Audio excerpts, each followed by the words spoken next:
book. This week, we're going to be exploring The Piano Teacher by Elfriede Jelinek. Let me first start by introducing you to the relationship that I have with this book. This book has been on my radar for the longest time. Unbelievably long, it feels like. I haven't really talked about how much I wanted to read this book, but when I first found out about this book, I was just absolutely catapulted into the world. I stumbled into a McNally Jackson in Brooklyn, New York, and I saw that they had this table. They had this dedicated table to books of a particular genre. I don't exactly remember what the genre was that they were trying to sell me, but I'm assuming it must have been troubled, dark, misleading narrators that make you question whether or not you should sympathize with them or if you should absolutely hate everything that they stand for. But I saw this cover, and it wasn't this particular cover. It was much more of the abstract cover that I'll put somewhere around here for you to get more of a better idea of what it was. But I saw it and it intrigued me, and I said,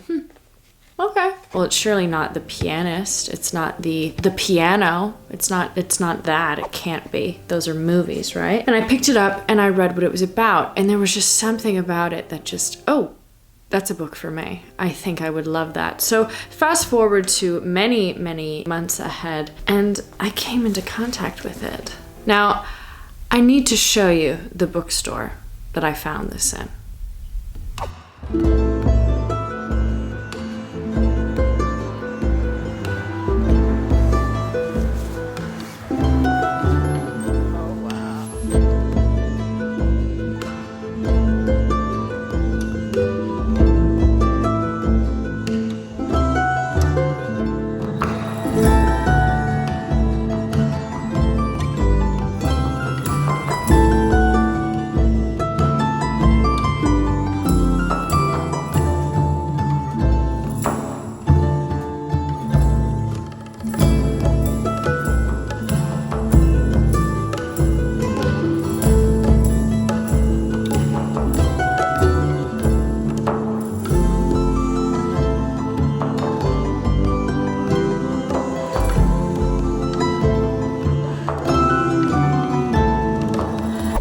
It too if you saw it in that bookstore. Trust me.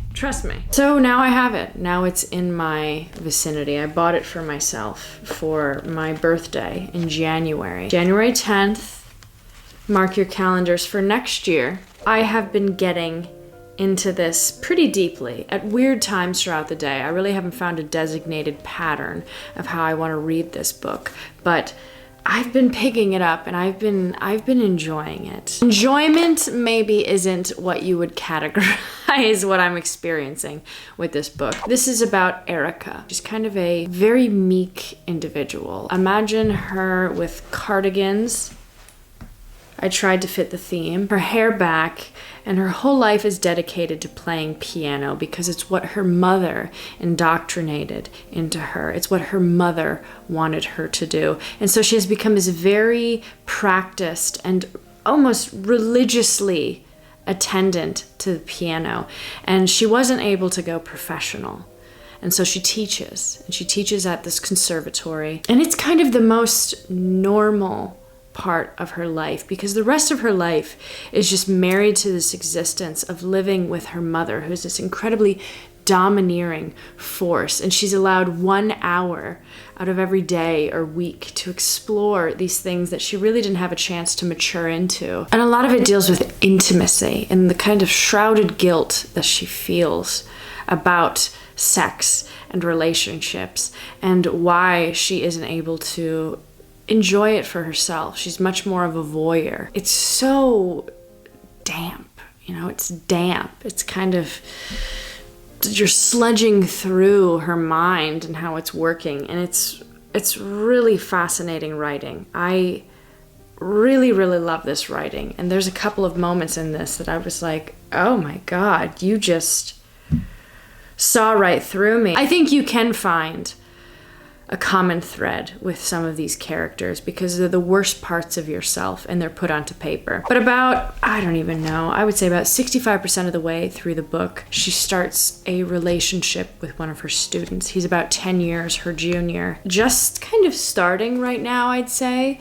Kind of the main scene, the explosion has just happened, and I'm kind of waiting to get there to tell you about it. I didn't want to finish the book. I didn't want to introduce the book with a finish, you know? I want it to be a fun experience. But I chose this book because I wanted to explore the genre of adapted films from books. And I think that this was a great one to start with because the film, I think, is maybe even more notorious than the novel. The film, I mean, you look up kind of any disturbing list and it just is right up there. And there's these famous scenes that are highlighted and these like screen grabs. I kind of have an idea of what's going to happen in the end because of those screen grabs, but I want to read the book and then I want to watch the movie and I want to explore how impactful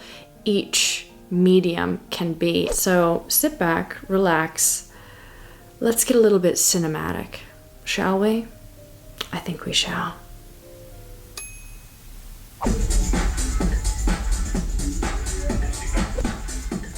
I'm gonna be honest with you. Ooh. I'm keeping that music in the background because I need it.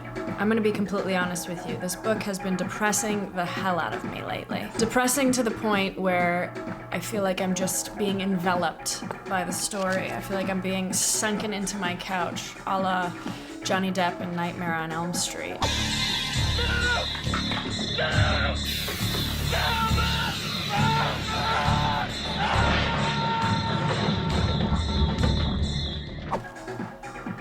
Sucking a lot out of me. I want to make an allusion to music and say that the main crescendo of the act is happening right about now in the book, and I want to finish it very, very soon.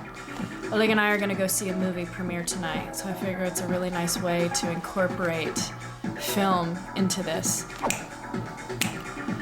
I just have to keep dancing.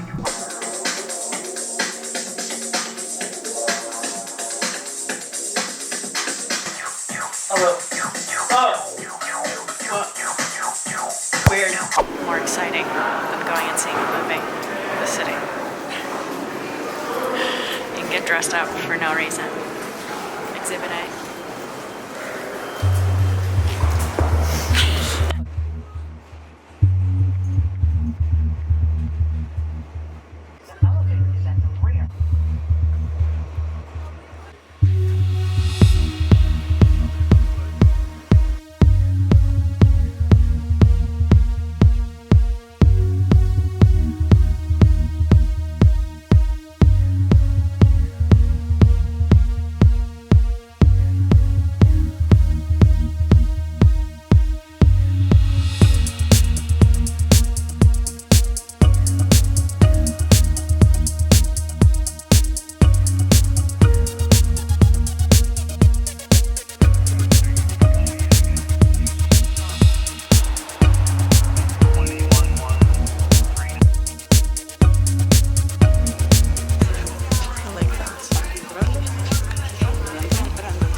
Been completed.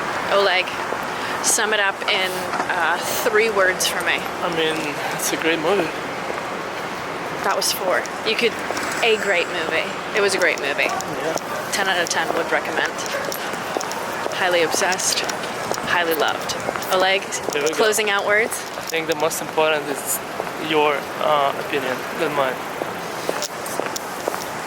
You heard it here first.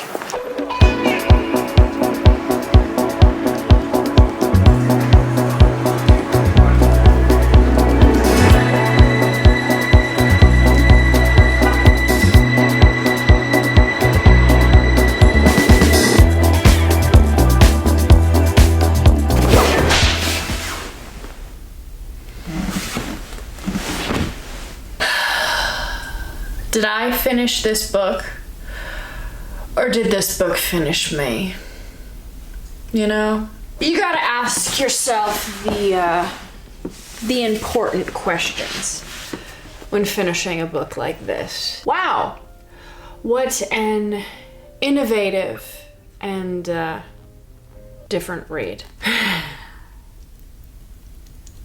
This is not an easy read necessarily, not even in the sense that it's easy in the way it's written. It's quite ambitious as far as the way that the text is set. I mean, it's just like one big paragraph only breaking up about a couple of times throughout the novel. But it's also not easy in the matter. This is a really depressing and dark book, and I got quite depressed during the entirety of reading this. It took me about 2 weeks to finish this, which, you know, is a very average, normal speed, but for me, it's not. I usually finish a book of about this length in about a week, but I really had to kind of pace myself, kind of stagger the intake of what I was reading. So where did we leave off? So Erica has taken the initiative with Walter Klemmer, the man of her desires.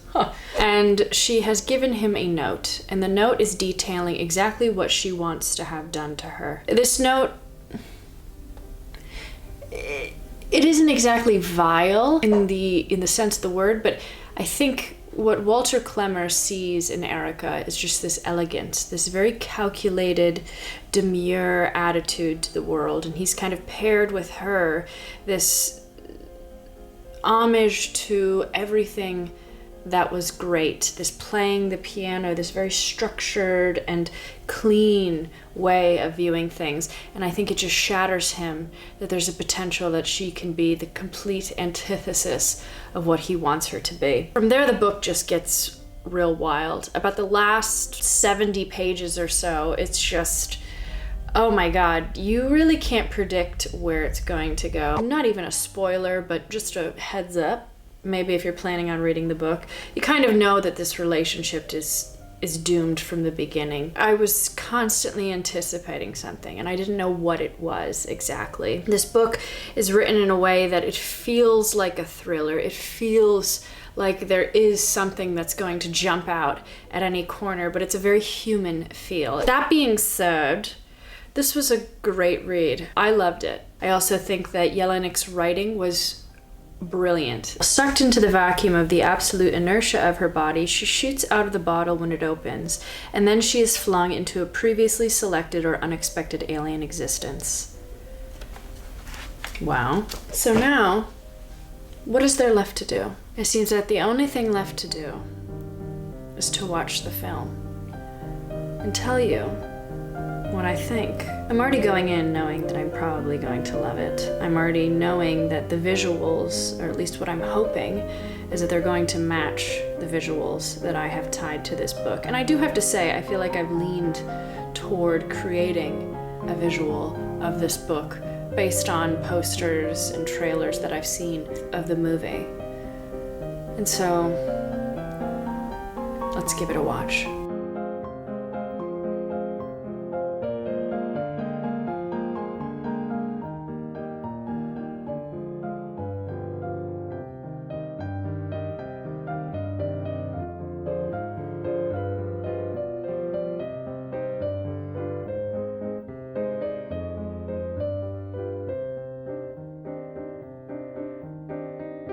Holy shit.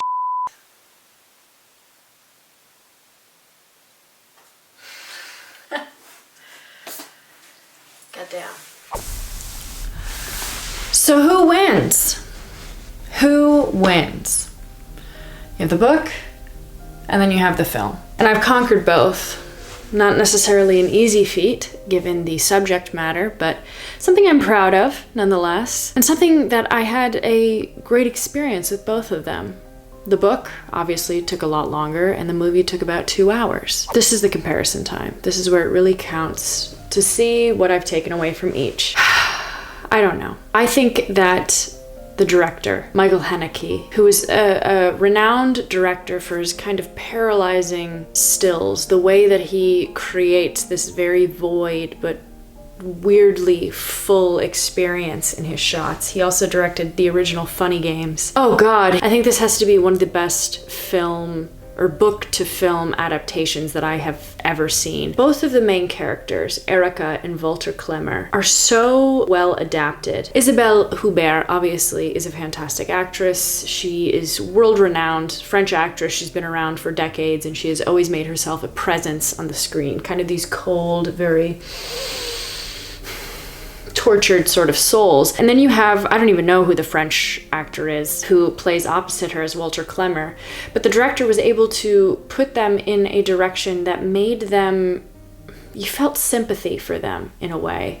I think you felt sympathy for Walter in the beginning, and you come to despise him at the end, and you kind of despise Erica in the beginning, and you come to really appreciate her in the end. At least that was my experience with it. God, I thought that was a great adaptation. It's definitely a startling movie. Not like the most shocking movie I've ever seen, but I think as far as the images within it, they're beautiful images, and the colors and just the small things from the book that the director was able to take and kind of create a full scene with was really impressive. And I think that the perfectionism is really, really put together on the screen. Erica is a character whose perfectionism is what binds her to society in a weird way, kind of makes her fit in, and it divides her from people as well. And I think that was what was captured so well on film. Oh God, and the woman playing her mother was also fantastic. I mean, the acting was out of this world great, but I thought that the movie was really, really good. God, I don't know what was better.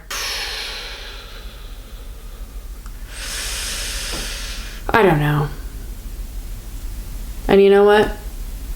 I'm leaving it at that. It's a tie. Fight in the comments. Let me know what you liked, the movie or the book. And also, what's a great book to movie adaptation that you've seen recently, that you loved, couldn't get enough of? You're wonderful, you're fabulous. Thank you so much for being here. On to the next one, baby.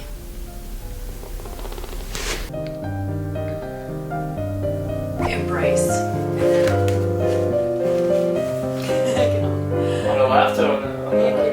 Just like, hold on, wait. What side?